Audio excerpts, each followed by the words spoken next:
신앙입니다. 우리 로고스 신학교는 어떤 신학적 기조를 가지고 있는가, 그리고 거기에 맞춰서 어떤 신앙을 가져야 되는가. 사실 조금 일찍 하려고 했지만 제가 지금까지 특강들을 이렇게 마치는 과정에서 오늘에야 이걸 하게 되었습니다.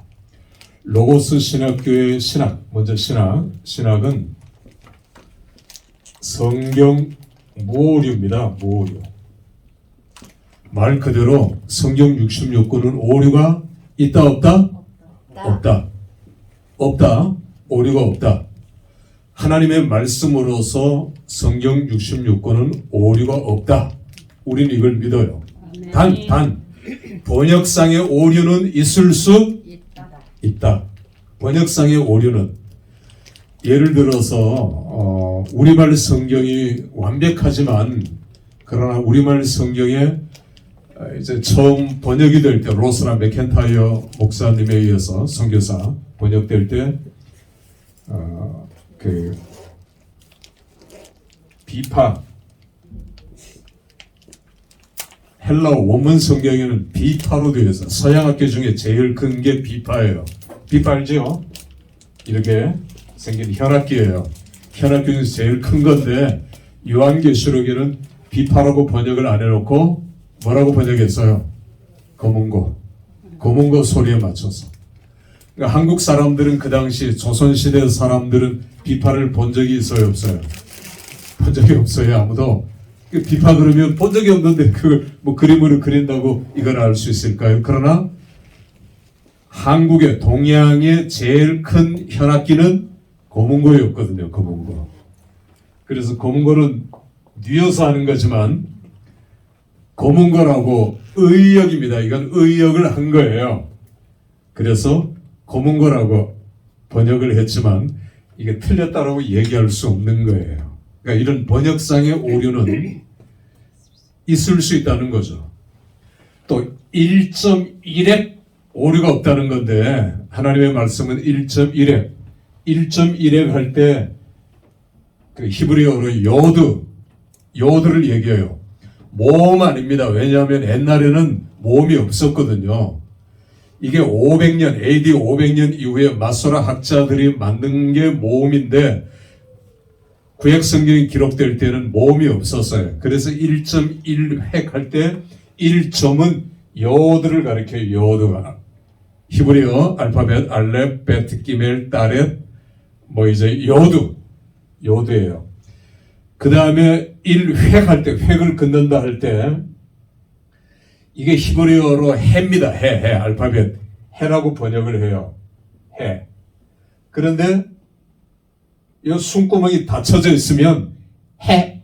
바람이 나가는 건데 이게 닫혀져 있으면 태예요. 티읕 받침이에요. 태. 비슷한데 다르잖아요. 조금씩. 물론 이것 이외에도 알파벳이 비슷비슷한 게 우리말도 마찬가지고 영어도 마찬가지겠죠. 그래서 1.1획 잘못 끄면 안 되니까 성경은 오류가 없다는 거예요. 그러니까 이 신앙을 우리가 가지고 있어야 돼요. 우리 한국에 합동이나 이제 합신, 백석 대체로 이런 교단들이 성경 무오류를 믿고 있습니다. 고신도 마찬가지고요. 그러나 미안하지만 이제 이것 이외에 다른 교단들은 성경에 오류가 있다 이렇게 가르쳐요. 왜냐하면 성경에 나오는 기적, 모세, 홍해 이런 걸 못 믿겠다는 거예요. 그런데 어떻게 설교를 합니까? 그래서 이 사람들 우리는 자유주의자라고 그러죠. 자유주의 신학을 가진 자. 멀리서 보니까 갈대가 막 이렇게 흩날리는 게 꼭 바닷물길이 흩날리는 것 같아서 그랬지 사실은 바다를 걷는 게 아니라 갈대숲을 걷는 거다 이렇게 가르쳐요. 그리고 구약 성경의 아브라함 얘기나 이런 얘기들을 캐리그마, 설화라고 가르쳐요. 아니잖아요. 역사적인 사건이에요. 역사적인 것이고요.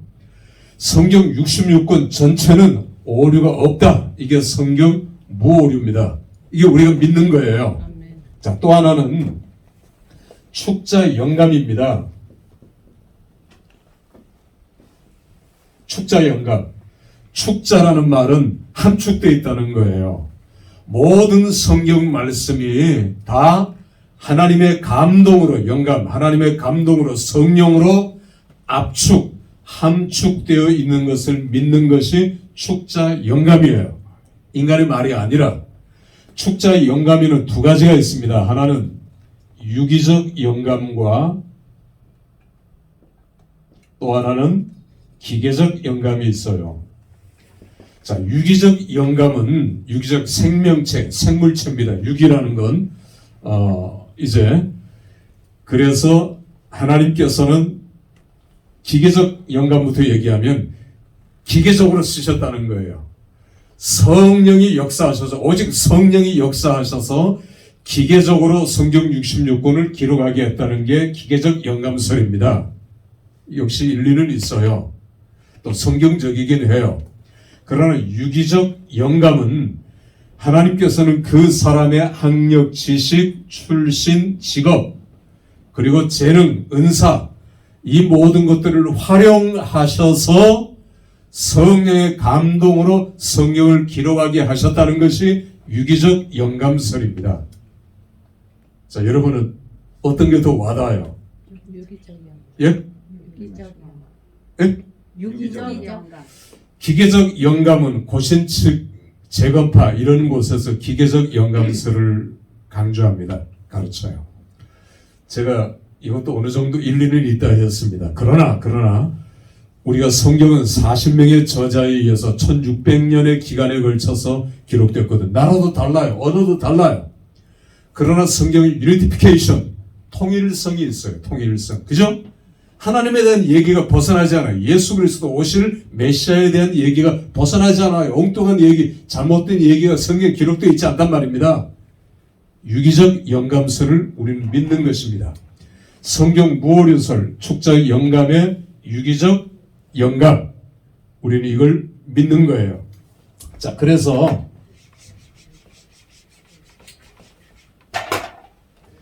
유기적 영감, 성경은 대부분은 히브리인들에 의해서 기록이 되어 있죠. 대부분은 히브리인들에 의해서 기록이 됐어요.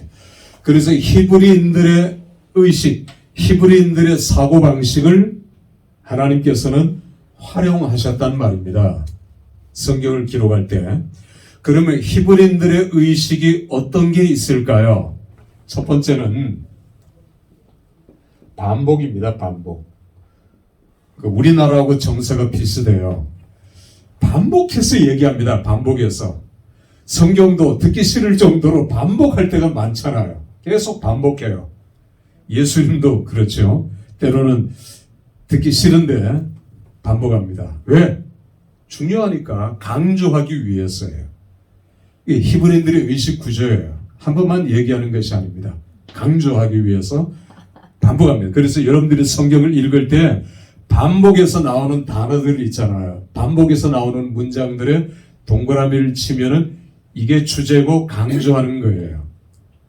그래서 제가 성경을 공부할 때, 성경을 읽을 때 제일 먼저 반복되는 단어를 찾아라 그럽니다. 그러면 성경이 매 장마다 반복되는 단어들이 나올까요? 안 나올까요? 거의 나와요. 그게 주제예요. 이게 히브리인들의 제일 중요한 의식 구조이기 때문에 큐티를 할 때도 여러분 옛날에 큐티를 제대로 공부한 사람은 반복되는 단어를 찾아라 그럽니다. 두 번째, 히브리인들의 의식 구조는 수미 상관 구조예요. 수미 상관 구조. 여러분들이 검사나 법을 공부한 사람들의 얘기를 이렇게 들어보면 수미 상관 구조예요. 이게 무슨 얘기냐 하면 수미 앞에 거하고 머리와 미 꼬리가 같아요.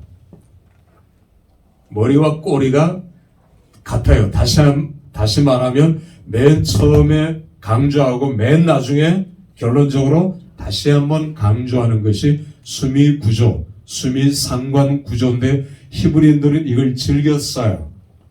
우리나라도 제가 아까 법을 얘기하는 사람들 얘기들 이렇게 들어보셔요.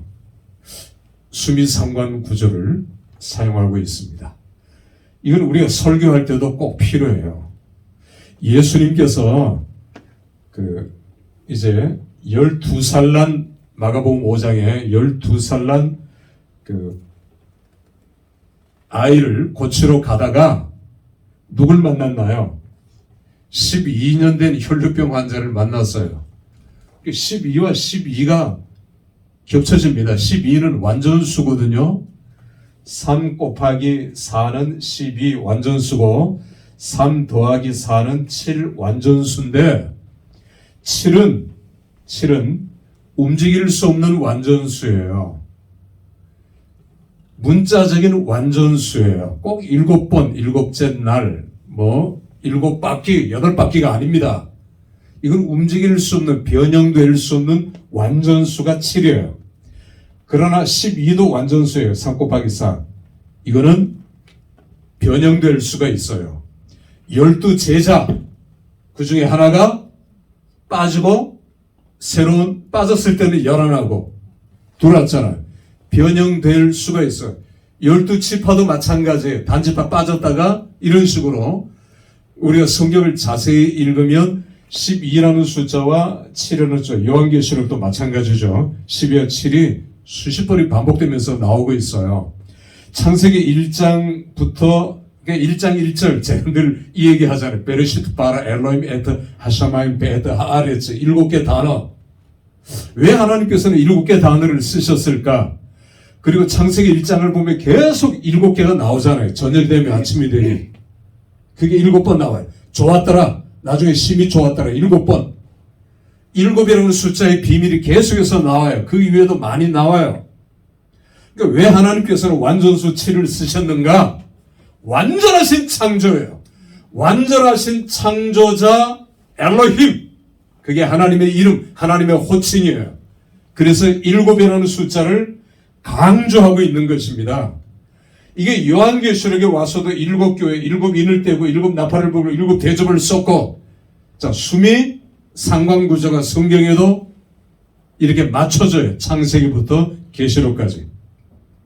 또 창세기를 읽을 때도 마찬가지고요. 하나의 얘기 속에도 아까 마가복음 5장 12년 혈류병 12년 12살 난 아이 12살 혈류병 걸렸다? 이거 못 고치는 겁니다. 완전수니까.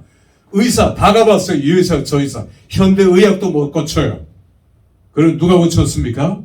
예수님이 고쳤잖아요. 그걸 강조하기 위해서 12라는 숫자가 나오는 거예요. 12살은 성인식, 이 아이는 성인이 되어 이제는 살았다. 이제는 성인이다. 그런데 죽게 된 겁니다. 죽었어요. 그런데 예수님이 살렸어요. 불가능한 거예요. 완전 끝났다는 거죠. 끝났다. 12년 혈류병 이거 못 고쳐. 근데 예수님이 고쳤잖아요. 자, 이런 식으로 7번 물 항아리에 물을 부으니 물이 포도주가 되었어요. 7이라는 숫자는 이렇게 완전수로 성경에 수도 없이 나와요. 그런데 보이는 숫자도 있지만 보이지 않는 숫자도 있습니다. 보이는 숫자는 그냥 7번 나오고 7번 했다 이게 있지만 보이지 않는 숫자 7을 찾는 게 참 중요해요. 그러니까 성경을 읽을 때 이런 보물 찾기를 하는 것입니다. 물론 이 위에 많이 있지만 제가 지난번에는 아크로스틱, 우리말로는 닭관체, 이건 히브리인들이 즐겨하는 거라 했어요. 히브리 알파벳 알렙부터 타우까지 22자 첫 머리 글자를 따서 시를 만들어서 외우는 거죠. 그러니까 히브리인들의 의식 구조를 우리가 이해하면 성경 전체를 이해할 수가 있어요. 쉽게, 더 쉽게. 다시 말해서 하나님께서는 유기적 영감서를 통해서 성경을 기록하게 하셨는데 히브리인들의 의식 구조를 활용하셔서 그냥 기계적으로가 아니라 물론 기계적 영감설도 성경에 있다 없다? 있어요. 이것도 기계적으로 하나님이 가라 하시니까 그대로 그것도 있지만 전체적인 성경 66권을 볼 때의 유기적 영감설이에요. 이해가 되시죠?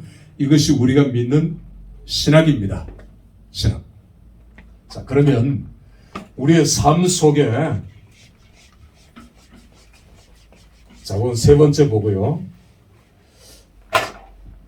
우리가 그 신학적 기조 두 명의 신학자를 기억해야 돼요. 루터와 칼빈입니다. 물론 우리는 칼빈주의라고 해요. 루터주의는 이런 말은 없어요. 칼빈이 위대하기 때문인데, 자, 루터는 1517년 10월 31일에 자기가 교수로 있었던 구약 교수였거든요. 그 교회 비텐베르그 성당 교회당에다가 99개 반박 조문을 붙이면서 종교개혁에 불이 붙었습니다. 95개의 반박문을 몇 개로 요약하면 첫 번째는 교황 무오류소를 배격해요. 교황은 인간이에요.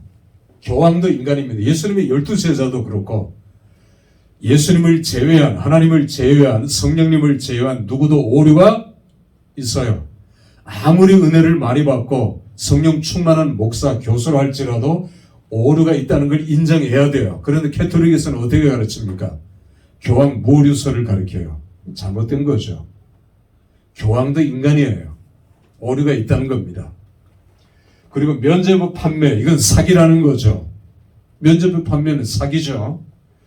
허경영이가 하늘궁을 지으면서 또 그걸 세력을 확장하면서 천국행 티켓을 판다 해서 지금 무리를 일으키고 있는데 이건 면죄부 그런 데서 배운 거죠. 이건 정말 가증스러운 거죠. 이걸 배격한 겁니다. 루터가. 말도 안 되는. 세 번째는 교황에게 하나님께서 죄를 사하는 권세를 준 적이 없다. 교황이 죄를 사하는 권세가 없다. 근데 지금도 하잖아요. 캐톨릭에 가면은 내가 네 죄를 사하느라 고해성사를 받고 죄를 사합니다. 그건 아니에요. 인간이 인간의 죄를 사해 줄 수는 없어요. 인간의 죄를 사할 수 있는 분은 하나님 한 분밖에 없어요. 선지자도 안 돼요. 그래서 선지자들 누가 내가 죄를 사해 준다 하면은 그건 사이비 선지자였어요. 죄를 사할 수 있는 권세는 하나님 이외에는 없어요. 그리고 장차 오실 메시아, 지금 오신 메시아 예수 그리스도 이외에는 죄를 사하는 권세가 없어요. 그러니까 이런 것들을 루터가 배격한 겁니다. 그리고 루터는 칭의론을 강조했어요. 칭의 justification이라고 하죠. 칭의는 창세기 15장 6절을 보면 아브라함이 여호와를 믿으니 그가 여호와께서 아브라함을 의로 여기시더라. 의인 삼으셨다는 것. justification. 의인 삼으신 것이 칭의예요. 의인으로 칭하셨다. 이게 칭의 교리입니다. 칭의는 구원과 똑같은 단어예요. 구원받았다. 내가 칭의받았다. 똑같은 칭의로 옷을 입혀주셨다. 루터는 칭의를 굉장히 강조했습니다. 그래서 창세기 15장 6절이 로마서 전체의 기초가 됩니다. 기초. 너무너무 중요한 거죠. 자, 그런데 칼빈은 간략하게 제가 얘기합니다. 칼빈은 1539년에 39년이죠. 19년 후에 루터보다 칼빈이 조금 후대의 사람이죠. 1539년에 기독교 강요는 이만큼 두꺼워요. 기독교 강요는 기독교 교리입니다. 교리. 이걸 26살 때 썼어요. 이거 어떻게 26살 때 그거 읽으면 기독교 강요 다 읽기도 힘들어요. 그런데 여러분 신학생 우리 교수님들은 이제 요즘 그래서 기독교 강요 요약판이 서점에 많이 나오는데 요약판도 읽을 필요가 있지만 기독교 강요 원본 이거 사실 불가능합니다. 이거 어마어마한 거예요. 그걸 26살 때, 그러니까 칼빈은 천재, 법의학자고 법학자고 파리 8대학, 당시로서는 세계 최고의 법대예요. 거기를 졸업하면서 칼빈은 그 회심을 했어요. 내부적인 회심을 뒤집어져서 회심했다기보다. 그래서 26살 때 기독교의 교리를 완성한 겁니다. 그래서 종교개혁의 시작은 루터지만 종교개혁의 완성은 칼빈이래요. 제가 대학부 때 옛날에는 학부 졸업생들도 논문을 썼어요. 그러니까 저도 학부 논문을 쓰고 그 제네바에서의 칼빈의 3년 목회 제목이거든요. 제네바를 가고 싶었어요. 제네바를. 칼빈이 목회했던 장소를 가고 싶었어요. 그런데 여행 자유화가 1989년에 88년 올림픽 다음에 노태우가 이걸 풀었어요. 89년에 여행 자유화가 되면서 제가 제일 먼저 풀리자마자 그 스위스 제네바로 날아갔습니다. 스위스 제네바에 그때는 직항이 없었기 때문에 로마에 가서 로마에서부터 떼제베를 타고 열차를 타고 자고 침대칸 그렇게 해서 쉬고 해서 제네바까지 갔어요. 그 제네바 대학은 칼빈이 세운 대학입니다. 이건 유럽 최초의 대학이에요. 정식 종합대학입니다. 이 대학을 통해서 칼빈은 수많은 제자들을 길러냈어요. 대표적인 제자가 녹스죠. 녹스. 들어보셨죠? 녹스. 녹스는 스코틀랜드 사람이에요. 그래서 녹스는 스코틀랜드에 건너가서 장로교를 세웠어요. 장로교. 우리가 흔히 개혁교회, 개혁파교회, 개혁교회와 장로교회를 혼동하는데 장로교회, 개혁파교회는 같아요. 개혁파교회가 리폼드 처치, 개혁파교회가 프레스비테리언, 장로교회예요. 그러니까 다시 말해서 유럽에서 물을 건너서 스코틀랜드나 영국으로 넘어가서 장로교회가 생겼고 칼빈이 장로교회를 세웠고 개혁교회도 칼빈에 이어서 세워진 겁니다. 유럽의 독일의 북부지방 네덜란드 이쪽에 세워진 종교개혁 이후에 세워진 교회들을 개혁교회, 개혁파교회라고 리폼드 처치라고 얘기를 해요. 개혁교회. 그러니까 개혁교회나 장로교회나 같아요. 그러니까 이걸 잘 이해를 못하는 분들이 대부분인데 정확하게 이해를 하셔야 돼요. 그래서 칼빈은 장로교회와 개혁파가 개혁교회가 같은 거예요. 그러니까 스코틀랜드 장로교회가 은혜를 받아서 중국에 그리고 한국에 집중적으로 선교했거든요. 그래서 로스와 맥켄타이어 선교사가 한국에 들어와서 이수정 학자와 함께 신약성경을 처음으로 번역했죠. 이 사람들이 스코틀랜드 장로교 출신이에요. 그러니까 우리는 스코틀랜드 장로교와 교류가 많아요. 관심을 많이 가져야 되고요.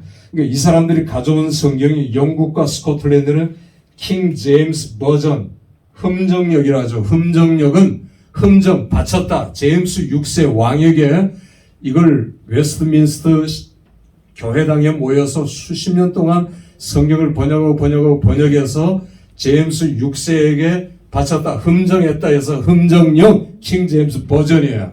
이건 지금도 제일 중요한 성경입니다. 이 킹 제임스 버전을 가지고 한국에 와서 번역을 했기 때문에 한국어 성경은 킹 제임스 버전과 오순이 같아요. 중국어 성경도 참조해서 중국어 성경의 영향력도 많이 받았고요. 마소라 사본, 가장 권위 있는 사본을 같이 번역을 했기 때문에 마소라 사본도 오순이 우리와 같다는 것을 이해할 필요가 있습니다. 그러니까 여러분들이 낙스나 그러니까 칼빈의 제자 낙스, 스코틀랜드 장로교회, 영국 장로교회인들을 청교도를 하죠. 청교도. 자, 이렇게 이해가 어느 정도 됐죠? 네. 그래서 칼빈은 기독교 강요를 통해서 칼빈은 성화를 더 강조했어요. 칭의도 물론 중요해요. 칭의보다 더 중요한 게 어디 있습니까? 그러나 sanctification, 성화. 우리가 구원을 칭의를 얻었지만 구원을 받았지만 그때부터 시작이잖아요. 조금씩 성화되어져 가는 거예요. 그러니까 내가 5년 전에 만났던 집사님이 신학교 가더니 목사가 되어 있는 분도 여러분 주위에 있죠. 그렇게 신앙이 성화된 거예요. 옛날에는 나보다 믿음이 없었는데 지금 보니까 나보다 믿음이 더 좋아요. 그분은 나보다 성화가 빠른 거죠. 그러니까 현재 사람을 보면 안 돼요. 왜냐하면 그 사람도 계속해서 성화되고 있기 때문에 비난하거나 공격해서는, 오늘 설교 말씀이 참 우리에게 은혜롭죠. 비난할 수 없는 것이 그 사람은 지금 성화되어가는 단계에 있어요. 함부로 우리가 비난해야 될 것이 아니에요. 이건 굉장히 중요한 겁니다. 자, 오늘 제가 30분 얘기를 했기 때문에 마지막 세 번째는 생활입니다. 우리의 신앙이에요. 우리는 어떤 신앙을 가져야 되는가? 우리 로고스 신학교 학생, 교수, 우리 모두가 다 어떤 신앙을 가져야 하는가? 우리가 흔히 다 아는 얘기지만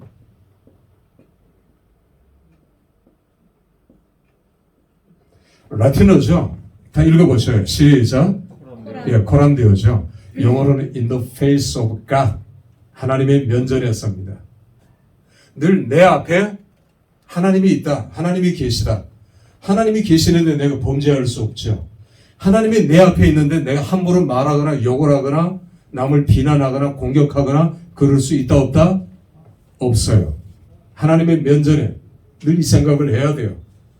우리가 국회 이런 데 아나운서들이 방송사고가 종종 일어나는 걸 보죠.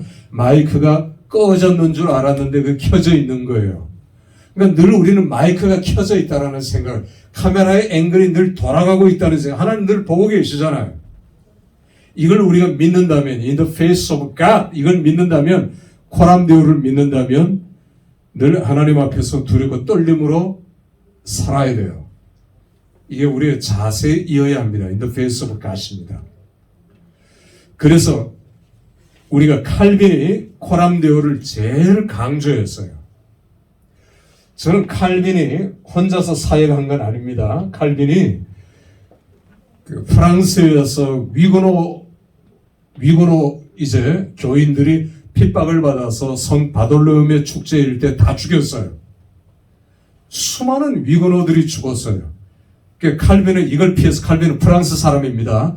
이걸 피해서 스위스 제네바, 프랑스 위에 스위스가 있으니까 제네바, 수도가 제네바고 제일 컸죠. 제네바를 하루 거쳐서 다른 나라로 피난 가려고 제네바에 도착했는데 그때 제네바는 도시국가로서 종교개혁을 막 시작했고 그 대표가 파렐이에요. 파렐은 늙은 목사예요. 그래서 너무 힘에 딸려 늘 기도하고 있었어요. 하나님, 젊은 신학자, 종교개혁을 일으키고 불태울 위대한 종교개혁자를 보내주십시오. 날마다 기도했는데 칼빈이 왔다는 소식을 들었어요. 그래서 여관방에 가서 칼빈에게 다짜고짜 얘기를 맡아달라고, 종교개혁을 이제 완성해달라고 얘기하는 거예요. 칼빈, 난 하루만 계획이 있습니다. 하나가 파렐이 화를 냈어요. 내 말을 거역한다면 하나님께서 당신을 벌 주시고 나도 하나님께서 당신을 벌 주시도록 기도하겠어. 막 협박적으로 파렐이 얘기하니까 나이 어린 칼빈이 27살 때인데 나이가 얼마 안 됐죠. 그 말에 충격을 받고 파렐에게 순종했어요. 이렇게 해서 파렐은 스승이기도 하지만 칼빈의 동력자, 동지, 그리고 제자 녹스, 배자, 동력자 쯔잉글리. 우리가 그 제네바 대학에 이렇게 들어가면 부조라는 거는 벽면에 삐쭉 튀어나온 그 조각을 부조라고 해요. 칼빈이 맨 앞에 서 있고 한 걸음 더 앞에 서 있어요. 그러니까 이 벽면에 붙어서 조각이 된 겁니다. 이걸 부조라고 그래요. 칼빈이 맨 앞에 한 걸음 앞에 서 있고요. 그 다음에 옆에 찌잉글리, 베자, 녹스, 파렐 이런 동력자들이 그 옆에 쭉 서 있는 부조 형식의 조각을 볼 수 있어요. 한 10m 정도 되는 쭉. 이 압권입니다. 압권. 저는 거기서 반나절을 머물었고 이것 옆에 성 베드로 교회당이 있어요. 칼빈이 평생 목회를 했던 성 베드로 교회당 밑에는 칼빈의 박물관이에요. 지금 위에는 교회당으로 쓰고 있고요. 그러니까 저는 거기를 가고 싶어서 제일 먼저 갔는데 여러분들이 나중에라도 기회가 있으시면 그러니까 제가 했던 대로 로마에서부터 로마 다 구경하고 떼제베를 타고 올라가면서 이탈리아 중간중간에 폼페이에서 내리고 다 내려서 이렇게 구경을 하고 피렌체도 내리고 뭐 다 이렇게 밀라노도 내려서 그 열차 티켓 하나만 끊으면 돼요. 그렇게 해서 제네바로 가는 게 그리고 제네바에서 비행기 타고 오든지 뭐 다른 코스로 가든지 그걸 권장하고 싶어요.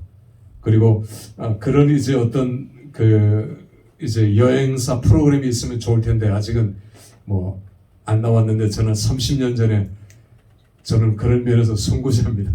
여행을 참 좋아하고 여행을 계획하는 걸 굉장히 좋아해요. 혼자 그냥 부딪히면서 가는 겁니다. 제네바에 딱 내려서는 택시를 딱 집어타고 이제 그 한국 레스토랑으로 한국 식당 너무너무 먹고 싶었거든요. 이게 일주일 되니까 이거 환장하겠더라고요. 택시 운전수가 이제 한국 식당으로 데려갔는데 김치찌개를 시켰는데 양배추 김치찌개가 나오더라고요. 중국인이 하는 거예요. 한국인이 하는 게 아니고. 그래서 못 먹고 말았는데 그 중국 이제 택시 기사가 이제 그것만 알고 있었지 한국인이 직접 운영하는 데는 몰랐던 거예요. 근데 나중에 알고 보니까 한국인이 그 옛날 30년 전에는 한국인 운영하는 식당이 없었던 거죠. 그렇게 해서 스위스 뭐 레마노 이렇게 스위스도 다 구경하고 이제 그렇게 한 적이 있었는데 참 그게 저한테는 잊을 수 없는 추억이. 성주도 가고 뭐 이렇게 했지만 이집트도 가고 여러 군데 다 다녔지만 여기를 맨 처음 갔던 이 기억이 새로워요.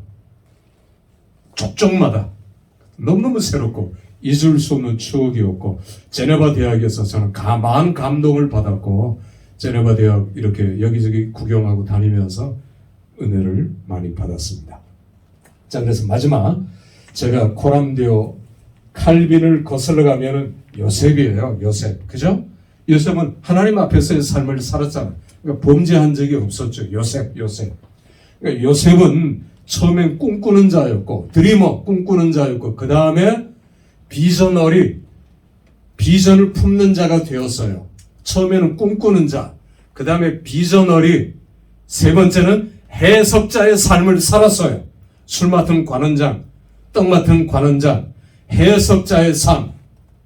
저는 그래서 여러분들이 느끼든 느끼지 못하든 상대방이 전하면 일상적인 대화 빼고 전화를 하면 일단 해석을 해요. 해석을. 이분이 왜 이 얘기를 했을까? 그러니까 보통 이제 자기가 하려고 하는 말은 뒤에 감추고 앞에 얘기를 던져요. 반응을 보려고. 이런 경우가 고수일수록 아주 정치계의 고수일수록 뭐 교회 정치도 마찬가지고 목사님들이 더 그래요. 이분들은 자기의 그 마음을 드러내질 않아요. 그러니까 상대방의 마음을 일단 떠봐요. 그리고 거기에 인정을 해주고 수긍을 해주지 처음 대화를 하면서 나는 이러다 해버리면 상대방은 다르잖아요.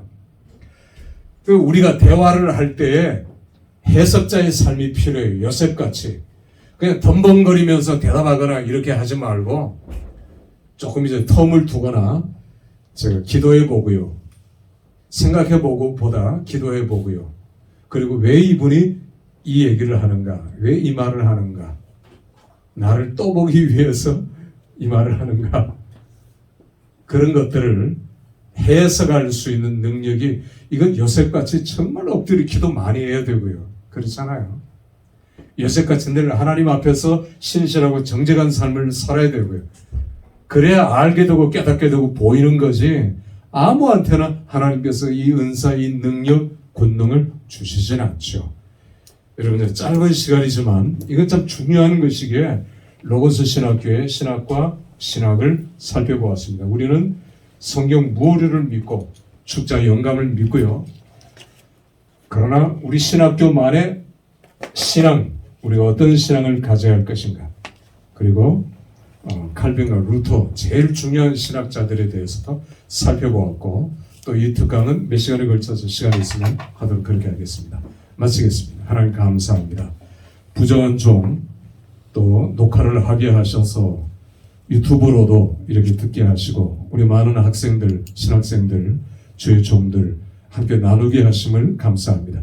하나님의 은혜가 늘 우리 신학교에 넘치게 해 주시옵소서. 예수님 이름으로 기도합니다. 아멘.